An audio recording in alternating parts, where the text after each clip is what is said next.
Witajcie, drodzy widzowie. Zapraszamy Was na podróż po dwóch zapomnianych perełkach województwa lubuskiego, które łączy jedno: więcej właścicieli niż sensu w ich historii.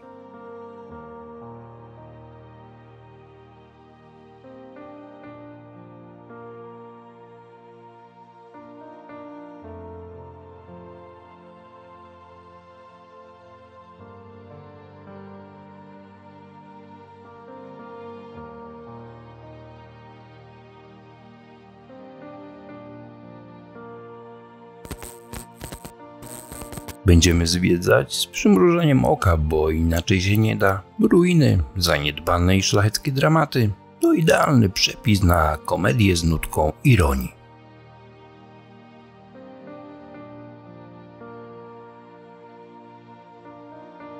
Zaczynamy od Kosierza, gdzie dwór ma CV dłuższy niż serial na Netflixie, a potem skoczymy do Dobrzęcina, który swoją nazwą mógłby startować w konkursie na najbardziej romantyczny gest wszechczasów. Gotowi? To ruszamy. Kosierz, kiedyś znany jako Kossor czy Kassoir, zależnie od tego jak akurat historykowi drgnęła ręka, leży w gminie Dąbie w powiecie krośnieńskim.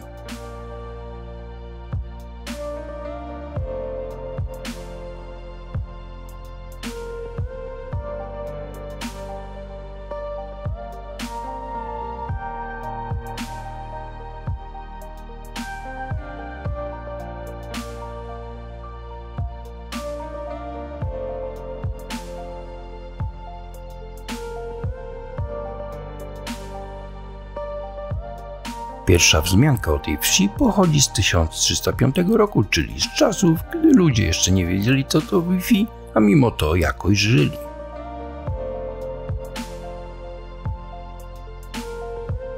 Wieś należała wtedy do rodu von Rechenberg, ale szybko stała się szlachecką wersją gorącego kartofla. Każdy chciał ją mieć, nikt nie chciał trzymać za długo.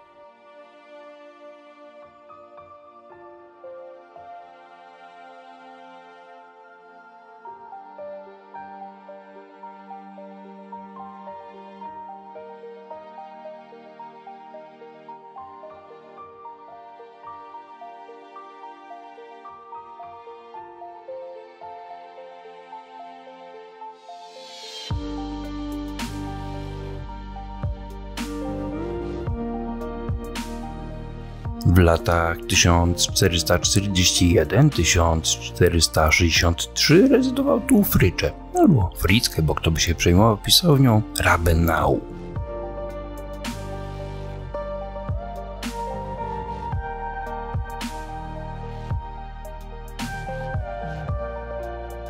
Potem mamy Kaspara von Rabenau z Tarnowa w 1476 roku, Nikolasa von Rabenau w latach 1499-1500, który zmarł w 1536 roku, a także braci von Kottwitz i von Radebarg z Nietkowa.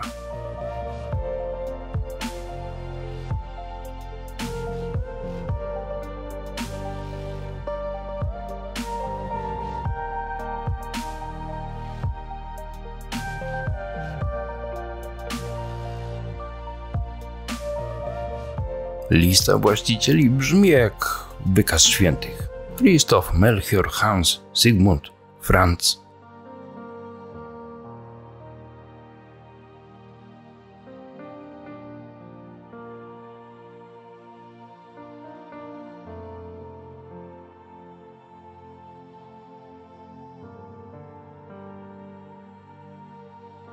W 1697 roku do gry wkracza Georg Sigmund von Knobelsdorff, który najwyraźniej stwierdził: skoro nikt tego nie chce, to ja wezmę.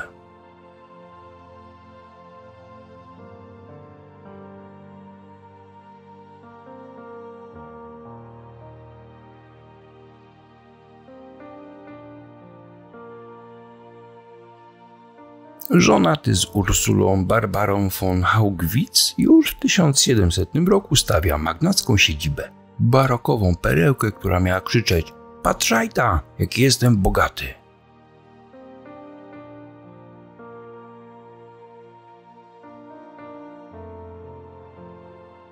Był ojcem Hansa Georga Wenceslausa, architekta i malarza na dworze króla Prus Fryderyka II. Wyobraźcie sobie, tata buduje dwór w Kosierzu, syn projektuje pałace dla króla, rodzinny talent level hard.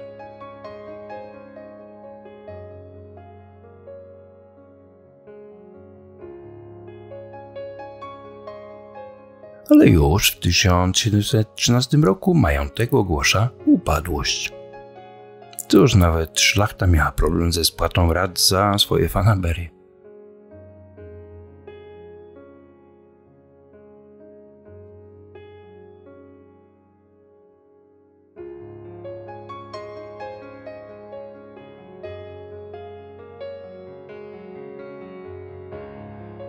Potem dwór przechodził z rąk do rąk jak niechciany prezent gwiazdkowy. Baronowie von Lübben, von Wiereck, hrabiowie Fink, von Finkelstein.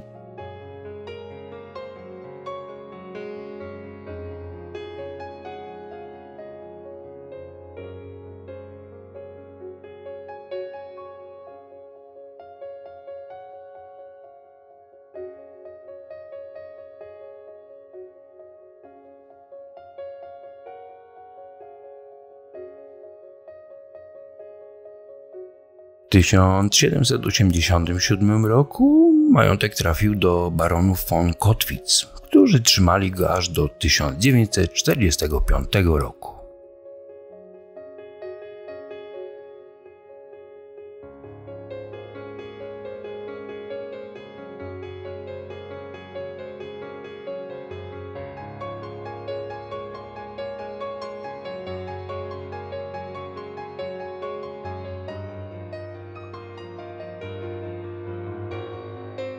W 1854 roku baronowa Jenny von Kottwitz z domu Wiwer stwierdziła: czas na remont, mniej baroku, więcej blasku, i zleciła modernizację.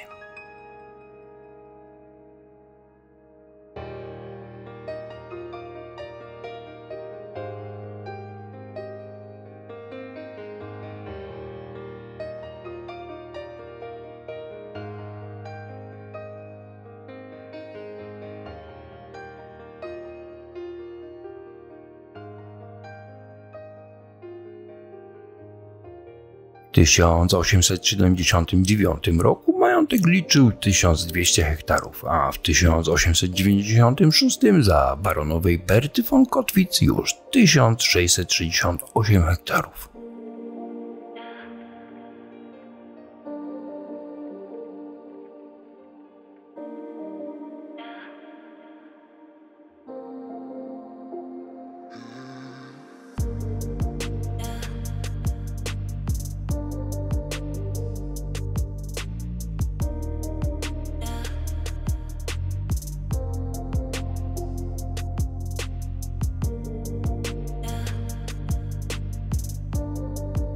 W 1914 roku baron Egon von Kottwitz dorzucił do zestawu majątek Kukadło, to jest 325 hektarów. Taki bonus jak frytki do burgera.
Ostatnimi właścicielami byli Egon i jego żona Nora von Bolschwing.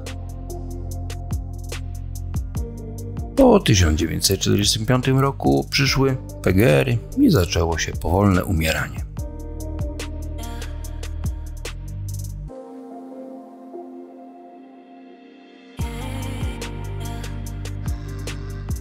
Co prawda w 1975 roku zrobiono remont, ale od 1990 roku obiekt jest w rękach prywatnych i popada w ruinę.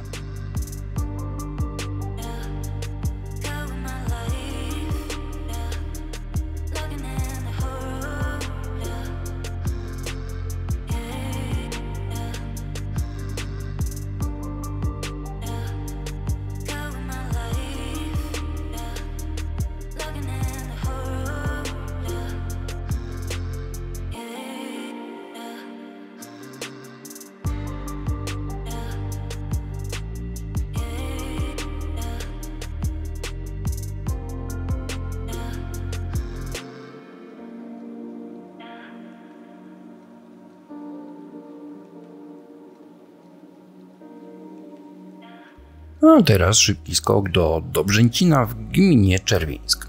Ta osada powstała w 1836 roku i została nazwana Waleska Hof, na cześć Waleski Elisabeth Agnes von Wulfen, żony właściciela majątku w Pomorsku.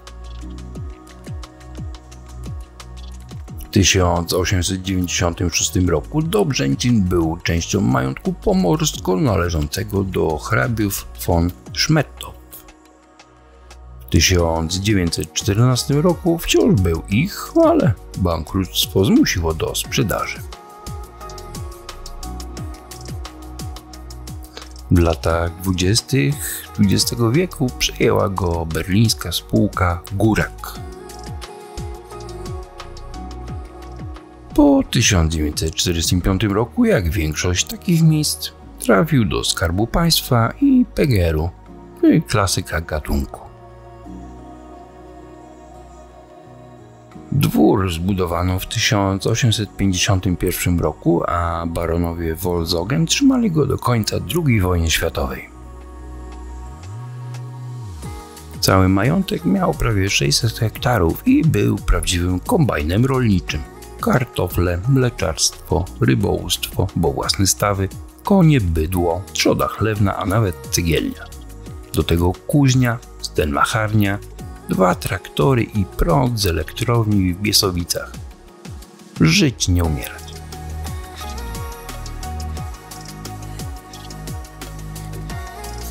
Ostatnią właścicielką była baronowa Hedwig von Wolzogen, która pewnie nie spodziewała się, że w latach 70. XX wieku jej dwór zostanie częściowo rozebrany. Państwowe gospodarstwa rolne rządzą.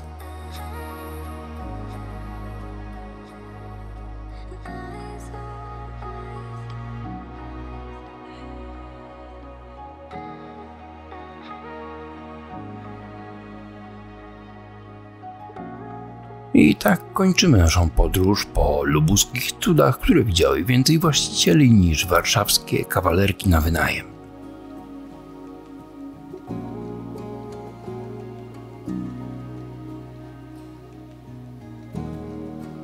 Do zobaczenia w kolejnym odcinku z ironią i uśmiechem, bo inaczej się nie da.